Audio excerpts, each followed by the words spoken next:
Cause of possible inciting to sedition because of what you have mentioned here?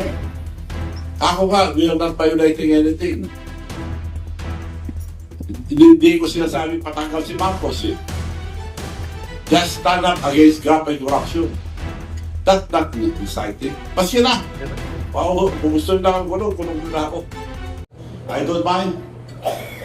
By the way, for the information of everybody, they tried to file a plunder case against me. Hindi po totoo yun. Kung totoo yun, magpapakulong ako. Hindi na kailangan ng trial. So maliwanag yun na panakot sa akin, walang plunder. Pinail lang plunder para lang masabi na ganun sila eh. Papayal sila, pero wala plunder. Ako, sinakangkang nila pero wala akong kasalanan. Sir, two more questions, sorry. You just mentioned about the possible snap election just in case Marcos will be ousted. So that means it should not be through the succession, like Vice President Sara Duterte would be the next president, but there should be a snap election. Yes, I'm not for anybody. Ako, neutral ako. So, it will be up to ang pinagkakatiwalaan ko lang Supreme Court Justices. So, kung ano mag-decide nila and the religious group, mag-usap-usap kung anong klaseng gobyerno ang itatayo natin. Mas maganda kung sila.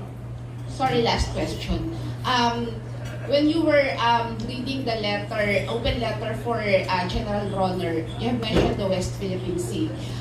With due respect, I'm wondering because some people might think that China could be behind this or somehow China, there's these foreign forces who are behind these actions right now. So, can you say anything about it? Si President Marcos ang nagsabi sa military, yun ang gamitin rason. Rason lang nila yun, distraction. Distraction yun. China has the right. Claim din ng Vietnam yun, maraming nasyon nag-claim yun. Bakit tinututok doon? Dahil distraction lang yun. Distraction lang yung China.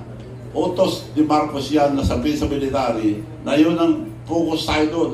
Huwag na yung flood control, focus tayo sa China. It's just a distraction. So, sir, you can categorically say that China is not behind this move? No. No. Thank you. Wala akong nakausap sa China. Pwede mo po, one clarification lang. When you mentioned, sir, that you want General Bronner to make a public declaration of his denouncing graft and corruption. You say you don't want it in a press conference. What public setting are you thinking of, or what public setting is the desirable setting? Does it have to be, part of the rally that you are calling? Is it something like what General Angie Reyes did for No. Di ba naman yun, nag-withdraw ang support ko. Ang hinihingi ko lang sa kanila, i-denounce nila ang graft and corruption. We are not for graft and corruption. In public, yun lang. Hindi nyo naman, Tao na magdidesisyon later on. hindi nyo naman po hinihingi na mag-defect sina General Well, Bronner. kung gusto nila, pero hindi ako nagsasabi yan, ikaw. Next, yes. Yeah, Mike, sabi ko. Magandang umaga po, Gob. So nakikita po natin ngayon sa mga panahon ito na balita na ho ang maraming issue. Una, yung may nagsalita tungkol sa pagdodroga ng isang leader at mismong kapatid ay pinatutuhanan. At ang dami na pong nabalita, kamukha ng mga binanggit nyo kanina. Pero hanggang ngayon, wala tayong naririnig na komento mula sa Chief of Staff ng Armed Forces of the Philippines. Ganon din sa ating mga kapulisan, yung mga namumuno. Alam po natin na tuwing Lunes sa gobyerno, sa mga opisina ng gobyerno, inaawit natin yung pambansang yung lupang hinirang na binabanggit po doon sa lyrics yung mamatay ng dahil sa'yo. Pero kapansin-pansin po itong mga namumuno natin ngayon na wala silang kibo. Para wala po tayong maiisip na dahilan kundi talagang itong mga ito ay natatapalan talaga ng pera na bibili. Yun po ang aking hinala opinion. Ngayon, doon sa panawagan po ninyo na magkaroon ng one big time rally, ako po ay sang-ayon doon, pero may duda po ako na walang gagawin yung mga ibang hindi sila kikilos. Dahil nga, nakikita natin yung pananahimik nila. Kapansin-pansin mo yan. Kapansin-pansin na merong namumuno na pinagbibintangan na drug addict pero walang kumikibo. Ngayon, ito po ang tanong, Gob, kung sakasakali po na magkaroon ng one-time, big-time rally at wala pa rin nangyari, ano po ba sa tingin ninyo ang maganda nating gawin para po matapos na itong mga kawalangyaan ito? Salamat po. I'm very dead sure na may mangyayari po. Hindi tayo pabayaan ng ating Panginoon. Nasa katotohanan tayo. Hindi tayo nambubura. Kaya kung hindi gagalaw ang mga military o polis, ibig sabihin gusto nila ang korupsyon. Totoo yung sinasabi nila. Pinapatawag sila madalas.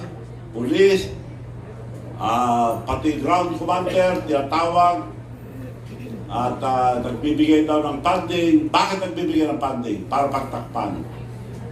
Ngayon, mas kinabigyan po kayo, huwag po kayong matakot lumabas. Kasama pa rin po namin kayo dahil ito kinabukasan ng mga kabataan. Not for ourselves, but the future of our children.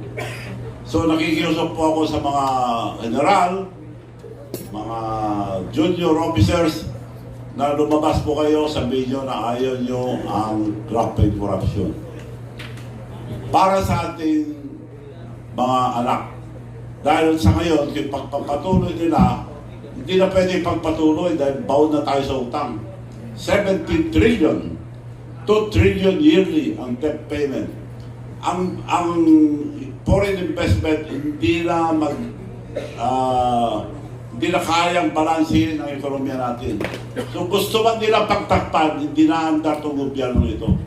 Kaya sigurado ako na kailangan mawala si Bongbong Marcos. Mawala na mahuli, hindi. Baka mamaya ibang pagkasabi nyo. Okay, that wraps. Kailangan mahuli at mahuli.